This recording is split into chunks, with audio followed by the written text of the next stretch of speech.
30년 전 한 청년의 분노가 모든 것을 바꿔놓았습니다. 술에 취한 분노가 빚은 사고, 그리고 영원히 사라진 생명. 그는 도망쳤고 친구의 어머니는 모든 걸 잃었죠. 하지만 오늘 그 사고의 가해자가 피해자의 어머니 앞에 다시 나타났습니다. 당신, 그 손, 이상하게 낯설지가 않네. 황옥래 할머니는 자신의 아들을 죽게 한 사람을 알아보지 못했습니다. 구두닦이 출신 간병인 유명호.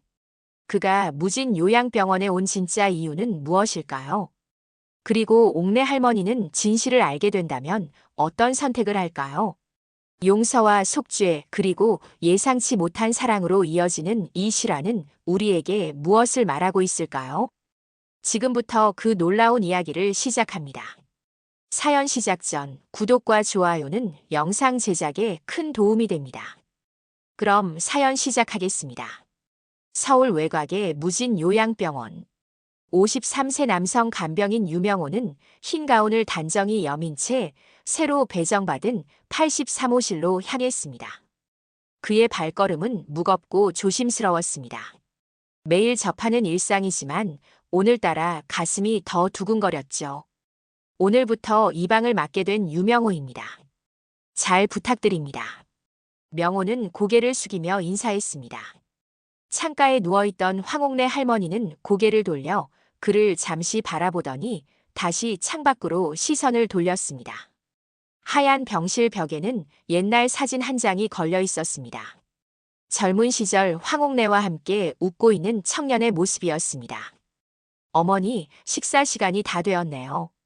이제 손 씻으시고 식사하시겠습니다. 명호는 따뜻한 물수건을 꺼내 옥래의 손을 부드럽게 닦아드렸습니다. 투박하지만 정성스러운 손길이었죠. 갑자기 옥래가 손을 잡아당겼습니다. 당신, 그 손, 이상하게 낯설지가 않네. 명호는 놀란 듯 잠시 굳었지만 이내 담담한 표정으로 돌아왔습니다. 병실 안에는 묘한 긴장감이 흘렀습니다.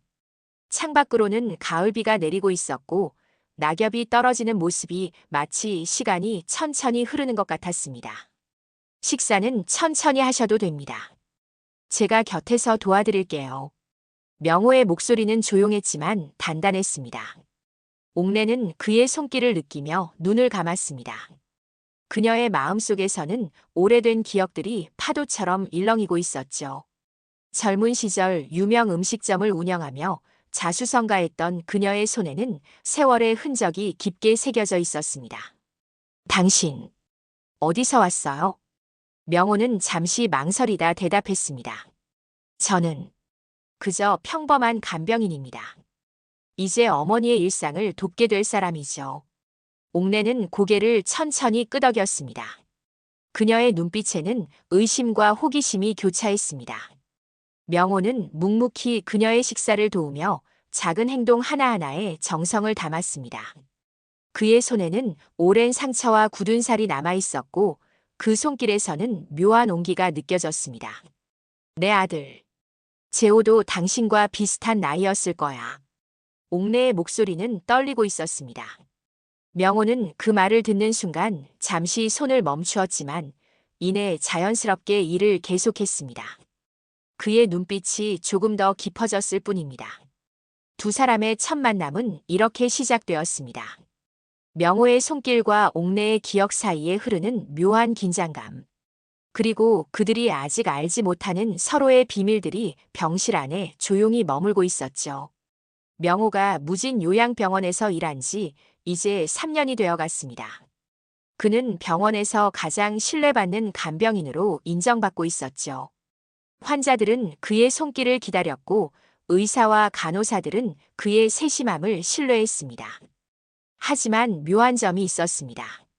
명호는 자신의 과거에 대해 결코 이야기하지 않았습니다. 명호 씨, 어떻게 간병인이 되셨어요? 전에는 무슨 일을 하셨나요? 동료 간병인의 질문에 명호는 항상 미소로 답했습니다. 일은 많이 했죠. 사람들 곁에 있는 게 좋았어요.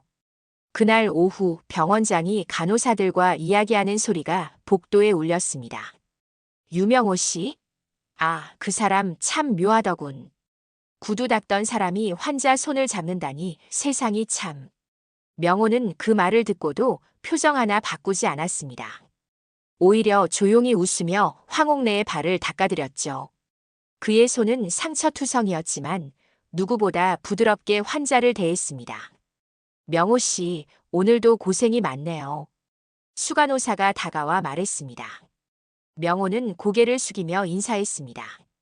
그의 등 뒤로 황옥래가 무언가 중얼거렸습니다. 혹시 넌 아닐 텐데.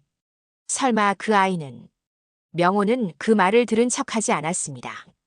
하지만 그의 손끝이 미세하게 떨리는 것을 수간호사는 놓치지 않았죠. 그날 밤 병원은 평소보다 더 조용했습니다. 명호는 야간 당직을 서며 옥내의 방을 자주 들여다보았습니다. 재호야, 어디 있니? 엄마가 너무 보고 싶구나. 옥내는 잠결에 아들의 이름을 불렀습니다. 명호는 그 소리에 문 앞에 서서 오랫동안 움직이지 못했습니다. 그의 눈에는 말로 표현할 수 없는 감정이 맴돌았죠. 슬픔일까요? 아니면 후회일까요? 아무도 알 수 없었습니다. 이튿날 명호는 평소보다 더 일찍 출근했습니다. 그는 옥내에게 더 많은 시간을 할애했습니다. 머리를 빗겨주고 손톱을 정성스레 깎아주었죠. 옥내는 그런 명호를 물끄러미 바라보았습니다. 당신은 왜 이렇게 친절한 거죠? 명호는 잠시 망설이다 대답했습니다. 어머니께서 제게 필요한 분이시라서요. 그 말에 옥내는 자신도 모르게 명호의 손을 잡았습니다. 두 사람의 손이 포개지는 순간 묘한 침묵이 흘렀습니다. 말로는 표현할 수 없는 감정의 교류가 있었죠. 마치 오래된 인연이 다시 만난 것처럼. 과거는 묻지 마세요. 명호의 목소리는 떨리고 있었습니다. 옥내는 그의 눈을 바라보았습니다. 그 눈빛 속에서 무언가를 발견한 듯 했지만 그녀는 더 이상 질문하지 않았습니다. 옥내의 상태는 점점 약해지고 있었습니다. 치매 증상이 심해지면서 그녀는 과거와 현재를 오가며 혼란스러워했습니다. 그러나 한 가지 변함없는 것이 있었습니다. 그녀가 아들의 이름을 부른다는 것입니다. 재호야, 재호야. 옥내는 밤마다 아들의 이름을 중얼거렸습니다. 사람만 있다면 엄마가 얼마나 좋을까. 명호는 그 소리를 들을 때마다 몸이 굳어졌습니다. 그의 눈에는 말할 수 없는 아픔이 서려 있었죠. 어느 날 밤 수간호사 김미영이 옥내의 오래된 입원 기록을 정리하던 중 한 장의 신문 스크랩을 발견했습니다. 청년 황재호, 친구와의 다툼 끝에 추락사. 미영은 그 기사를 읽으며 눈을 크게 떴습니다.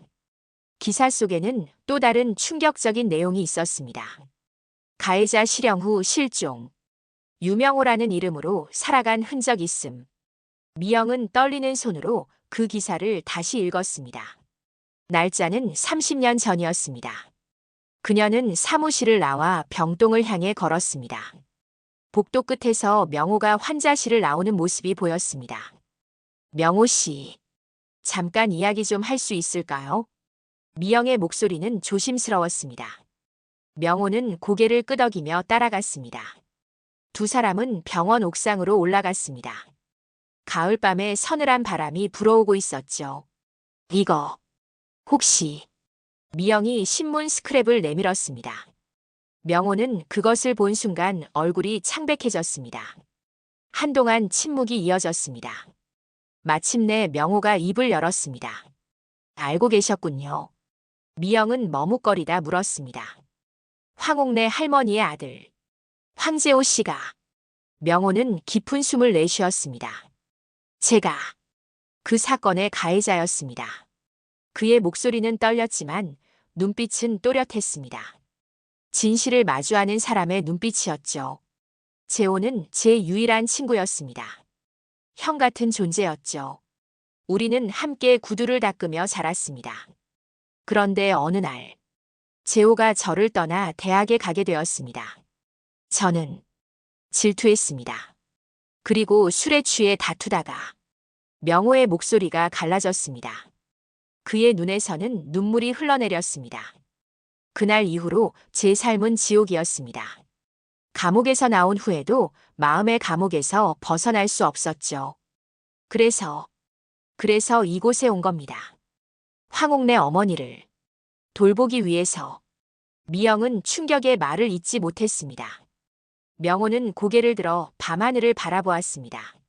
전 그녀에게 진실을 말할 용기가 없었습니다.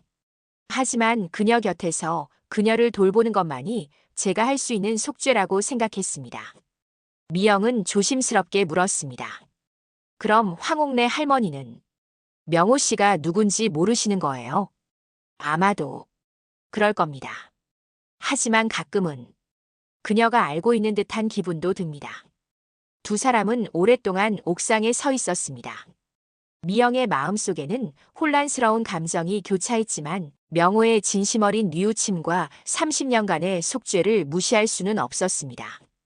다음 날 아침 병원은 평소와 다름없이 분주했습니다. 그러나 명호와 미영 사이에는 미묘한 긴장감이 흐르고 있었습니다. 미영은 옥내의 병실을 지날 때마다 망설이는 듯한 표정을 지었습니다. 그녀는 알게 된 비밀을 어떻게 해야 할지 고민하고 있었죠. 명호는 여느 때와 같이 옥내의 병실로 향했습니다. 그가 문을 열자 옥내는 창가에 앉아 바깥을 바라보고 있었습니다.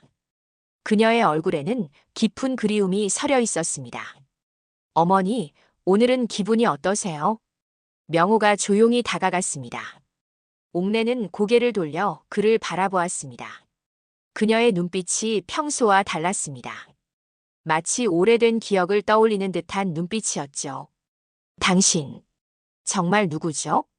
명호는 잠시 굳었습니다. 그의 손이 미세하게 떨렸습니다. 옥내는 그의 손을 바라보았습니다.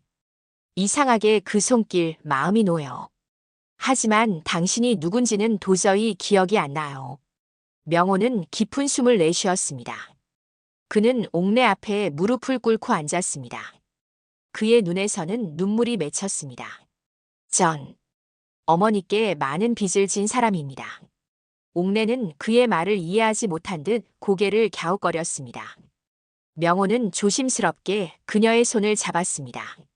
두 사람의 손이 만나는 순간 묘한 감정이 병실을 감쌌습니다. 제 아들, 재호는 어디 있죠? 명호의 가슴이 찢어지는 듯 했습니다. 그는 대답하지 못했습니다. 대신 그는 옥내의 손을 더 꼭 잡았습니다. 그녀는 명호의 손을 내려다보며 중얼거렸습니다. 당신, 혹시 재호를 알았나요? 명호는 떨리는 목소리로 대답했습니다. 네, 그는 제 유일한 친구였습니다. 옥내의 눈빛이 변했습니다. 그녀는 천천히 명호의 얼굴을 바라보았습니다. 마치 오래된 기억이 서서히 되살아나는 듯 했습니다. 그날, 재호와 함께 있었던 사람이 당신인가요? 명호는 고개를 숙였습니다. 그의 어깨가 떨렸습니다. 오랫동안 참아왔던 슬픔과 죄책감이 한꺼번에 쏟아져 나왔습니다. 죄송합니다. 정말 죄송합니다. 명호의 목소리는 흐느낌으로 가득했습니다. 옥내는 움직이지 않았습니다. 그녀의 눈에서는 복잡한 감정이 교차했습니다. 분노, 슬픔, 그리고 이상하게도 안도감까지. 그래서 내게 온 거예요. 명호는 고개를 들어 그녀를 바라보았습니다. 아들을 잃게 해드렸습니다. 그 죄를 제가 평생 갚고 싶었습니다. 두 사람 사이에 깊은 침묵이 흘렀습니다. 그 침묵 속에는 30년의 시간이 담겨 있었습니다. 옥내는 천천히 손을 뻗어 명호의 뺨에 남겨진 눈물을 닦아주었습니다. 그런데 왜 이제야 왔나요? 명호는 그녀의 손길에 더 깊은 죄책감을 느꼈습니다. 용기가 없었습니다. 어머니 앞에 설 자격이 없다고 생각했습니다. 병원의 하루는 평소처럼 흘러갔습니다. 하지만 명호와 옥내 사이에는 무언가가 달라져 있었습니다.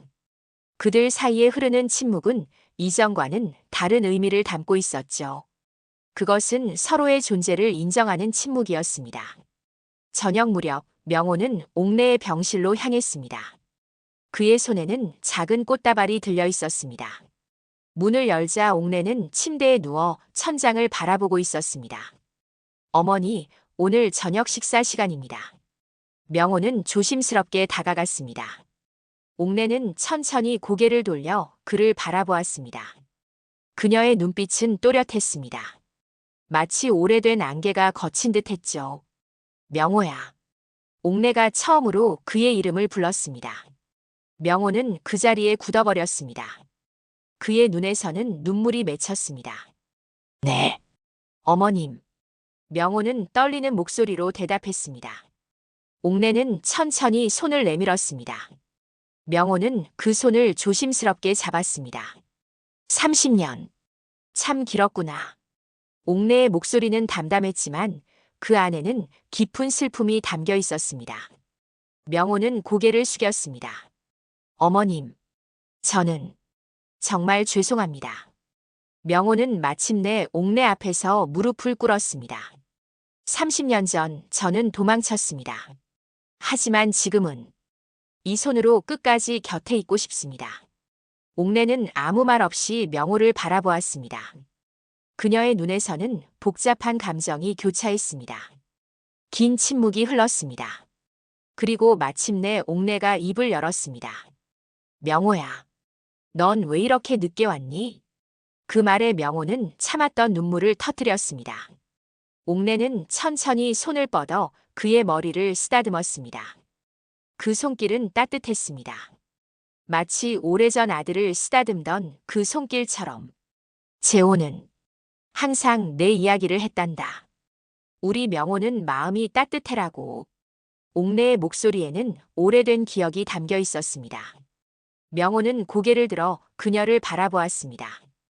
그의 눈에는 놀라움이 가득했습니다. 그런 말을 했었나요? 옥내는 미소를 지었습니다.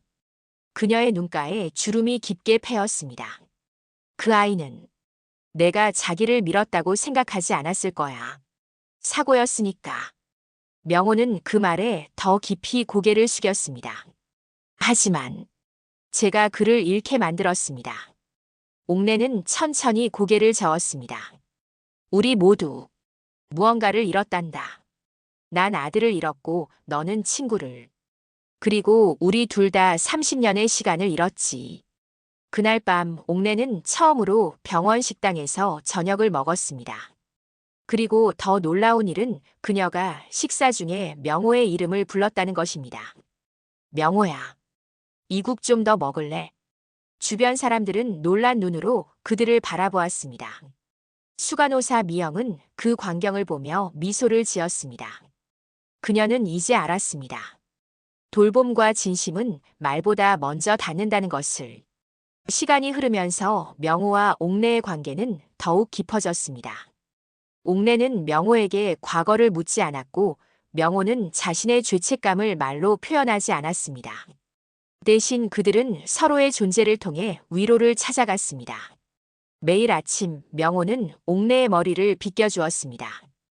그의 손길은 부드러웠고 정성스러웠습니다. 그리고 매일 저녁 옥내는 명호에게 옛날 이야기를 들려주었습니다. 재호의 어린 시절, 그들의 음식점이 번창했던 시절, 그리고 남편과의 추억들. 재호는 어릴 때부터 꿈이 많았어. 의사가 되고 싶다고도 하고 과학자가 되고 싶다고도 했지.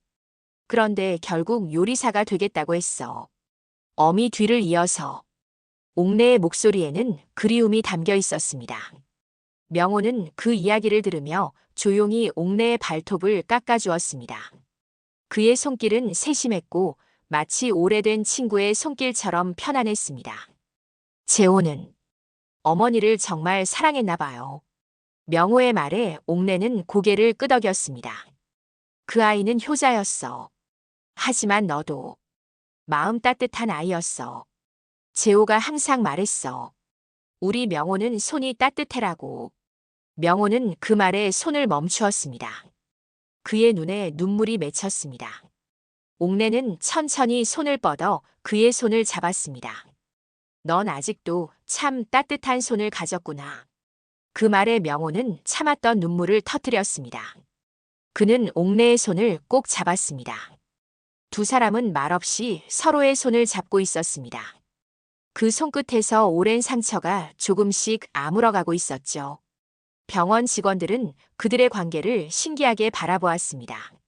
환자와 간병인이라는 관계를 넘어 그들은 마치 가족처럼 보였습니다. 미영은 그 모습을 보며 생각했습니다. 그들은 더 이상 가해자와 유족이 아닌 남겨진 이들이 서로를 붙잡아주는 존재로 변해가고 있었습니다. 어느 날 옥내는 명호에게 작은 상자를 건넸습니다. 그 안에는 오래된 사진 한 장이 들어 있었습니다. 재호와 명호가 어깨를 나란히 하고 웃고 있는 사진이었습니다. 이거 어디서 찾으셨어요? 명호는 놀란 눈으로 사진을 바라보았습니다. 옥내는 미소를 지으며 대답했습니다. 내 오래된 가방에 있었어. 30년 동안 항상 곁에 두었지. 내가 재호를 기억하는 방식이었단다. 명호는 떨리는 손으로 사진을 바라보았습니다. 사진 속 그와 재호는 20즈음의 청년들이었습니다. 두 청년의 얼굴에는 순수한 웃음이 담겨 있었죠. 미래에 대한 꿈과 희망으로 가득한 시절이었습니다. 그때 우리는 정말 행복했습니다. 명호의 목소리는 떨렸습니다. 옥내는 고개를 끄덕였습니다. 그래. 너희 둘은 참 좋은 친구였지. 재호가 학교 다닐 때도 매일 내 이야기를 했어. 우리 명호도 꼭 공부시켜야 해요라면서. 명호의 눈에서 눈물이 흘러내렸습니다. 그는 알고 있었습니다. 자신이 질투했던 재호가 사실은 늘 자신을 생각해주고 있었다는 것을. 그날 밤의 다툼이 얼마나 어리석은 것이었는지를. 저는 그의 진심을 몰랐습니다. 술에 취해서 화를 냈어요. 왜 자기만 대학에 가냐고, 왜 자기만 좋은 인생을 살아가냐고. 옥내는 그의 고백을 조용히 들었습니다. 그녀의 눈에서는 슬픔이 묻어났지만 이상하게도 분노는 보이지 않았습니다. 인생은 참 이상하구나. 내가 평생 미워했던 사람이 이제는 내 손을 잡고 있다니. 명호는 고개를 숙였습니다. 옥내는 천천히 손을 뻗어 그의 어깨를 두드렸습니다. 하지만 이상하게 내 손길이 닿을 때마다 마음이 편안해져. 마치 재호가 곁에 있는 것 같아. 그날 이후 두 사람의 관계는 더욱 특별해졌습니다. 명호는 옥내의 일상을 더욱 세심하게 돌봤습니다. 발톱을 정성스레 깎아주고 하루에도 수십 번 이불을 정리했죠. 그리고 옥내는 명호에게 재호의 이야기를 들려주었습니다. 그들은 함께 웃고 함께 울었습니다. 용서는 말로 이루어지는 것이 아니었습니다. 그것은 손끝에서 매일의 작은 돌봄 속에서 피어나고 있었습니다. 명호의 손길이 닿을 때마다 옥내의 마음속 깊은 상처가 조금씩 아물어갔습니다. 그리고 옥내의 미소를 볼 때마다 명호의 죄책감은 조금씩 가벼워졌습니다. 그들은 서로에게 새로운 가족이 되어가고 있었습니다. 잃어버린 아들과 잃어버린 친구의 빈자리를 서로가 채워주고 있었죠. 겨울이 깊어가면서 옥내의 건강은 빠르게 악화되었습니다. 의사들은 그녀에게 많은 시간이 남지 않았다고 했습니다. 명호는 거의 병원에서 살다시피 했습니다. 그는 자신의 휴가를 모두 반납하고 옥내 곁을 지켰죠. 명호야, 이제 너무 지치지 않았니? 창백한 얼굴로 누워있던 옥내가 물었습니다. 명호는 고개를 저었습니다. 괜찮습니다, 어머님. 제가 여기 있는 게 좋아요. 옥내는 미소를 지었습니다. 그녀의 얼굴은 여위었지만 눈빛만은 맑았습니다. 너 참 이상한 아이야. 내가 미워야 하는데 이상하게 내 손길이 그리워. 명호는 옥내의 손을 조심스럽게 잡았습니다. 그녀의 손은 차갑고 마르게 느껴졌습니다. 그는 온기를 전하듯 두 손으로 그녀의 손을 감쌌습니다. 제가 평생을 갚아도 어머님께 진 빚을 다 갚을 수 없을 겁니다. 하지만 마지막까지 곁에 있고 싶습니다. 옥내는 천천히 고개를 끄덕였습니다. 그녀의 눈에서는 눈물이 흘러내렸습니다. 알아. 그래서 더 고마워. 내가 없었다면 난 정말 외롭게 떠났을 거야. 그날 밤 병실은 평소보다 더 조용했습니다. 창밖으로는 첫눈이 내리고 있었죠. 명호는 옥내의 손을 잡은 채 의자에 앉아 있었습니다. 옥내는 편안한 표정으로 잠들어 있었습니다. 새벽녘 옥내가 갑자기 눈을 떴습니다. 그녀의 눈빛은 놀라울 정도로 또렷했습니다. 명호야. 명호는 잠에서 깨어 그녀를 바라보았습니다. 네, 어머님. 옥내는 힘겹게 손을 들어 명호의 얼굴을 감쌌습니다. 그녀의 손은 차가웠지만 그 손길에는 따뜻한 정이 담겨 있었습니다. 고마워. 내가 와줘서. 정말 고마워. 명호는 그녀의 손을 꼭 잡았습니다. 그의 눈에서는 눈물이 흘러내렸습니다. 어머님, 저야말로 감사합니다. 저를 용서해 주셔서. 옥내는 미소를 지었습니다. 그녀의 얼굴에서는 평화로운 기운이 느껴졌습니다.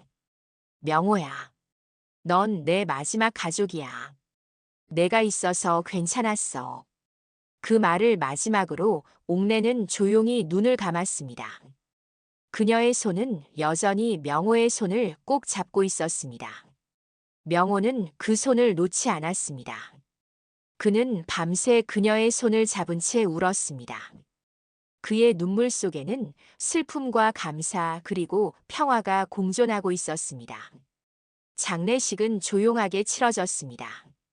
옥내에게는 가족이 없었기에 병원 직원들과 명호가 전부였습니다. 명호는 마지막까지 그녀의 곁을 지켰습니다.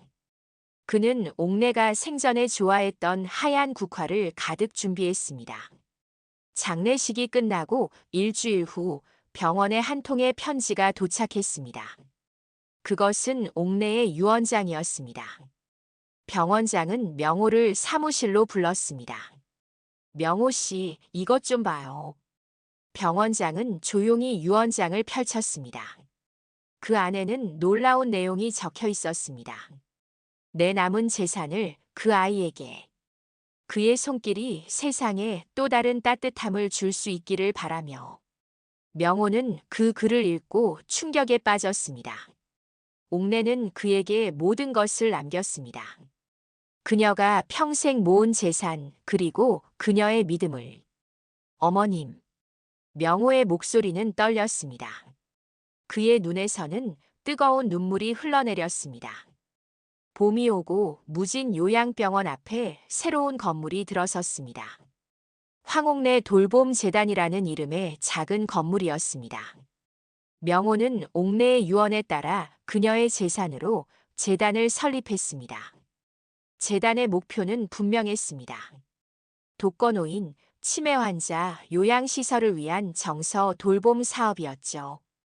우리 재단은 단순한 물질적 지원을 넘어 진정한 마음의 돌봄을 추구합니다. 명호는 재단 개소식에서 조용히 말했습니다. 그의 곁에는 미영과 병원 직원들이 함께 서 있었습니다. 그들은 옥내와 명호의 이야기를 알고 있었고 그 특별한 인연이 만들어낸 재단의 탄생을 기뻐했습니다. 재단의 첫 번째 사업은 손길 나눔이었습니다. 구두닦이 출신 간병인이었던 명호의 경험을 살려 직업훈련을 받지 못한 사람들에게 간병 기술을 가르치는 프로그램이었습니다. 그들은 손끝의 따뜻함으로 외로운 이들에게 위로를 전했습니다. 명호 씨, 이 재단 이야기가 방송에 소개되면 좋을 것 같아요. 많은 사람들에게 희망이 될 수 있을 거예요. 미영의 제안에 명호는 처음에는 망설였습니다. 그는 여전히 카메라 앞에 서는 것이 두려웠습니다. 하지만 옥내의 마지막 말을 떠올리며 그는 용기를 냈습니다. 내 이야기가 누군가에게 도움이 된다면 해볼게요. 재단의 이야기는 반전 미담 TV라는 유튜브 채널을 통해 세상에 알려졌습니다. 구두닦이 출신 간병인, 그 손끝에서 피어난 마지막. 가족의 사랑이라는 제목의 영상은 수백만 조회수를 기록했고 많은 사람들의 마음을 울렸습니다. 인터뷰 요청이 쇄도했지만 명호는 대부분 거절했습니다. 그는 여전히 조용한 사람이었고 화려한 주목을 원하지 않았습니다. 대신 그는 매일 아침 재단에 나와 손길 나눔 프로그램에 참여했습니다. 그는 자신의 경험을 젊은 간병인들과 나누었고 그들에게 손끝의 따뜻함을 전하는 방법을 가르쳤습니다. 손은 단순한 도구가 아닙니다. 손끝에서 마음이 전해지는 법을 알아야 해요. 명호는 젊은 간병인들에게 자주 이런 말을 했습니다. 그의 가르침은 단순한 기술을 넘어 진정한 돌봄의 의미를 전하는 것이었습니다. 어느 날 반점 미담 TV의 특별 인터뷰에서 진행자가 물었습니다. 명호 씨, 이 모든 일을 하시는 이유가 뭔가요? 단순히 죄책감 때문인가요? 명호는 잠시 생각하다 조용히 대답했습니다. 처음에는 그랬을지도 모릅니다. 하지만 지금은 그 손길은 용서받기 위한 것이 아니라 사랑을 전하기 위한 것입니다. 그의 말은 많은 사람들의 마음을 울렸습니다. 특히 비슷한 상처를 가진 사람들에게 큰 위로가 되었죠. 재단에는 자원봉사자들이 모여들었고 손길 나눔 프로그램은 전국으로 확대되었습니다. 오늘도 황옥내 돌봄재단의 벽에는 한 장의 사진이 걸려 있습니다. 그것은 황옥내와 명호의 손이 포개진 사진입니다. 그리고 그 아래에는 이런 문구가 적혀 있습니다. 사랑은 손끝에서 시작된다. 돌봄은 가장 조용한 방식의 용서다. 명호는 매일 아침 그 사진 앞에 서서 하루를 시작합니다. 그의 손은 여전히 상처투성이지만 이제 그 손은 누군가에게 희망이 되고 있습니다. 옥내가 남긴 마지막 선물, 그리고 명호가 이어가는 따뜻한 손길의 이야기는 오늘도 계속되고 있습니다. 여러분 어떻게 들으셨나요? 상처는 시간이 아닌 진심으로 치유됩니다. 다음 이야기에서도 우리가 미처 알지 못했던 또 하나의 감동과 반전이 여러분을 기다리고 있습니다. 구독과 알림 설정 잊지 마세요. 여러분의 주변에도 이런 특별한 사연이 있다면 댓글로 남겨주세요. 반전 미담 TV였습니다.